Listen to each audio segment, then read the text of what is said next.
بسم الله الرحمن الرحيم. وعن أبي هريرة رضي الله تعالى عنه أن رسول الله صلى الله عليه وسلم قال: من اتبع جنازة مسلم إيمانا واحتسابا وكان معه حتى يصلى عليها ويبرع من دفنها فإنه يرجع من الأجر بقيراتين كل قيرات مثل أحد. ومن صلى عليها ثم رجع قبل أن تدفن فإنه يرجع بقيرات. حضرت ابو هریرہ رضی اللہ تعالیٰ عنہ اور نبی علیہ الصلوۃ والسلام روایت نقل کئی. وی نبی علیہ الصلوۃ والسلام فرمایلی دي چې څوک جنازې د مسلمان سره هغه روان شو ایمان په حالت کې او د ثواب په نیت سره او بیا موږ د جنازې وکړو او بیا د هغې نه بعد د هغه د دفن نه فارغېدو پورې هغه سره نو د کس ته 2 قیرات ثواب هغه ملاویږي او هر قیرات هغه به دومره غټ وي لکه د احد د غر برابر. او چې کم کس صرف جنازې موز وکړو او دفن نه مخکې واپس شو هغه ته صرف 1 قیرات ثواب هغه به ملاویږي. ها جی دا خو ثواب چې د هغه چا چې څوک د خپل مسلمان ورور جنازه کې صرف شرکت وکړي 1 قیرات ثواب ملاویږي. ها دفنه پوری ایثار شو نو بیا 2 قیرات هغه ثواب ملاویږي. ها اوس احناف او شوافیو په میانس کې دا مسله زیر باس تا چې جنازې سره چې کم کسان روان دي نو آیا دا مخکې تنتلی شي او کنه رستو بتیزي. په دې خبره خو ګوره واورئ چې د ټولو اتفاق ته چې جنازې نه مخکې یا جنازې نه رستو جنازې سم طرف ته ګس طرف ته هر طرف ته تلل هغه جائز دي. اختلاف صرف افضلیت کې دی. شوافی حضرات هغه فرمایي چې مړې میت هغه نه مخکې تلل پکار دي ځکه دا مخکې تلونکي د کټ نه یعنی د جنازې نه دا داسې دي لکه گویا شفارسی چی. او حضرات احناف هغه وایي چې نه مړی پسې رستو تلل دا افضل دي.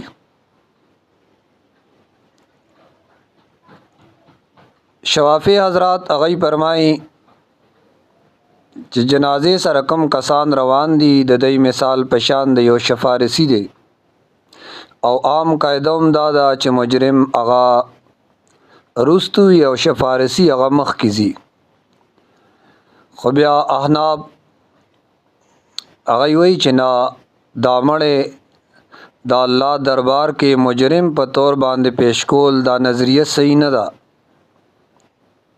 کدا سوی خو بیا پکارو ملزم په بد حالی او هغه خو سشلیدلو کپړو کی دلته خو د شریعت حکم داده چې مړی هغه بخسته طریقې سره غلب غسل ورکی صفا سوتره به کی بیا نو کپړو هغه کې خوشبو به اوله ګول شي تعظیم سره بزی. او چونکه نماز جنازه فوقت کې هم مړی چونکه مخه ته کې خدای شي نو زمونږ احناف په نسبت باندې کټ سره یا جنازې سره چې رستو تګ وي نو دا افضل دی. او دلته امام بخاری ترجمه کې لفظ اتباع هغه خود دی. حدیث مبارکه کې لفظ اتباع اتباع او لغت کې هم لفظ اتباع په معنا درست تلو باندې راځي. ها باقی بل مسله هغه دا ده چې کما کې اختلاف ته چې جمعات کې مزد جنازې مکروه او کنا شوافی حضرات دا غي مسلک دا دی چې مونځ د جنازې افضل دا چې د جماعت نه د بهر وي که جماعت کې دننه جنازه اوشوه بلا کراهت هغه وی جایز ده. من احناب هغه دا وو چې نه افضل دا چې د جماعت نه د بهر وي او که چېرته جماعت کې دننه اوشوه نو دا مکروه ده. ها بیا حدیث مبارکه کې ایمان او احتسابا دا دواړه سيزونه یو مسلمان جنازې سره تلو باعث او محرک جوړیږي. ماز رسم رواج یا خاندانی تعلق په بنا باندې نه څنګه چې نن عام طور دا رواج دی. نبی علیہ الصلوۃ والسلام احتساب دا لفظ ارشاد فرمایلی دی او دویم د ثواب په نیت دا دواړه دې طرف ته متوجه کوي که انسان وړو کی نه وړو کی عمل هغه کوي خو هغه سره داغه نیت هغه صحیح نو اجر او ثواب هغه به سیوا کیږي. دیو جن حدیث مبارکه کې دا ذکر شو چې کم کس مړی سره او مز د جنازه کې هم شریک شو دا غین بعد بیا دفن کې هم شریک شو د تبدو کی رات ثواب هغه ملاویږي. او کچرتا یو کس صرف مز د جنازه او بیا واپس دفن نمخ کې هغه ته یو قیرات ثواب اجر به ملاویږي او قیرات د دنیا نه یادای چې هغه د دینار 12 حصہ ده بلکې د آخرت قیرات مراد ده او هغه قیرات مقدار سوره ده د احد د غر برابر. مقصود چونکه دلته ترغیب ده نو دومره ثواب سړی ته ملاویږي لکه د احد د غر برابر.